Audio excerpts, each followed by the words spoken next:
Assalamualaikum. Welcome back to Asha Home Kitchen. Hi friends, இன்றைக்கி முஸ்லீம் ஸ்டைலில் டேஸ்ட்டான கிறிஸ்பியான நம்ம காது பணியாரம் எப்படி செய்யுதுன்னு பார்ப்போம். இது என்னடா காது பணியாரம்னு பார்க்குறீங்களா? அது காது மாதிரி தான் இருக்கும். ரொம்ப டேஸ்ட்டாக கிறிஸ்பியான ஒரு ஸ்நாக்ஸ் இது.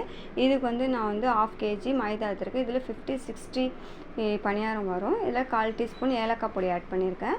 50 கிராம் சுகர் ஆட் பண்ணியிருக்கேன். நீங்கள் பவுட்ரு பண்ணி கூட சேர்த்துக்கலாம். அது கூட தேவையான 1 ஸ்பூன்னு நெய் சேர்த்துருக்கேன். அது கூட தேவையான அளவு உப்பு சேர்த்து நல்லா மிக்ஸ் பண்ணிக்கணும்.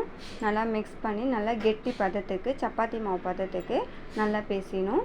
தண்ணியாக இருந்துச்சுன்னா அப்புறம் பணியாரம் ஒன்றோடு ஒன்றா ஒட்டிக்கும்.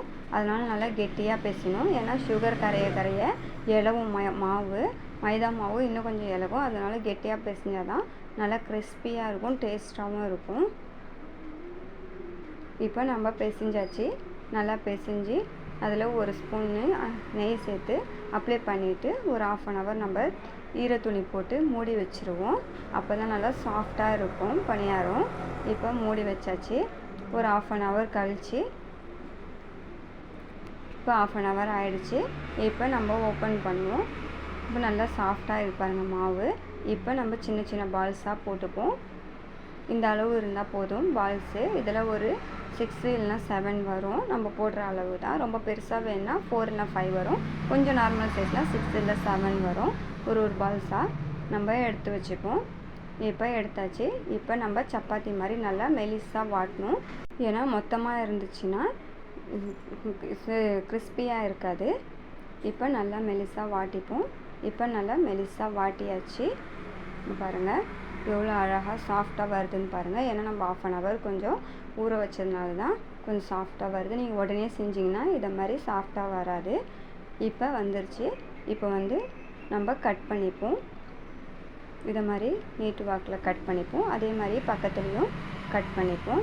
நம்ம ஒரு 6 பீஸாக கட் பண்ணிப்போம். இதில் 6 வந்திருக்கு. இது நார்மல் சைஸ் தான். இது மாதிரி எடுத்து ஒரு பீஸ் எடுத்து முன்னாடி பக்கமும் எடுத்து அதே மாதிரி பின்னாடி பக்கமும் கொஞ்சம் இழுத்து இங்கே பேக் சைடில் கொஞ்சம் இழுத்து கொஞ்சம் அப்படியே டைட் பண்ணிங்கன்னா சூப்பரான காது ஷேப்பில் காது பணியாரம் ரெடி ஆகிடுச்சு பாருங்கள். அதே மாதிரி எல்லாத்தையும் இப்போ ரெடி பண்ணி வச்சுப்போம். இது ஈஸியான மெத்தடு தாங்க. இப்போ ரெடி பண்ணி வச்சாச்சு. இது ரொம்ப நேரம் வைக்கக்கூடாது, காஞ்சிரும். அப்புறம் டேஸ்ட் இருக்காது, கிறிஸ்பியாகவும் இருக்காது. இப்போ நம்ம ஸ்டவ் ஆன் பண்ணி வானல் வச்சு வானலில் ஆயில் போட்டு சேர்ப்போம். ஆயில் சேர்த்து ஆயில் நல்லா சூடாகணும். இப்போ நல்லா சூடாயிட்ட பிறகு நம்ம ஒரு பணியாரமாக போடுவோம். இப்போ ஒரு பணியாரம் இது சீக்கிரமாக முடிஞ்சிருங்க. ரொம்ப நேரம் டைம் எடுக்காது.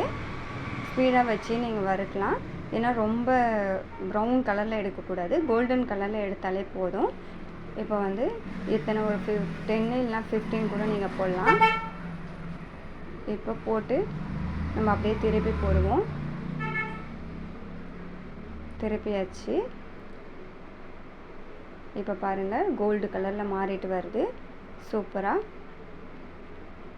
இது சாயங்காலம் ஸ்நாக்ஸ் கூட பிள்ளைங்களுக்கு கொடுக்கலாம். ஸ்கூலுக்கு ஸ்நாக்ஸ் வச்சு அனுப்பலாம். ரொம்ப டேஸ்ட்டாக இருக்கும். 10 இல்லை 15 days வச்சு சாப்பிட்லாம் இது. இப்போ எடுத்தாச்சு. நம்ம கோல்டன் கலர் இருந்தால் தான் அது டேஸ்ட்டாக இருக்கும், இல்லைனா கருகிடும். இப்போ எடுத்து இப்போ நான் சுகரு பவுட்ரு பண்ணி வச்சுருக்கேன். நான் ஒரு சுகர் சிரப்பு சேர்ப்பாங்க. நான் சிரப்பு சேர்க்கல, பவுடர் தான் சேர்த்துருக்கேன்.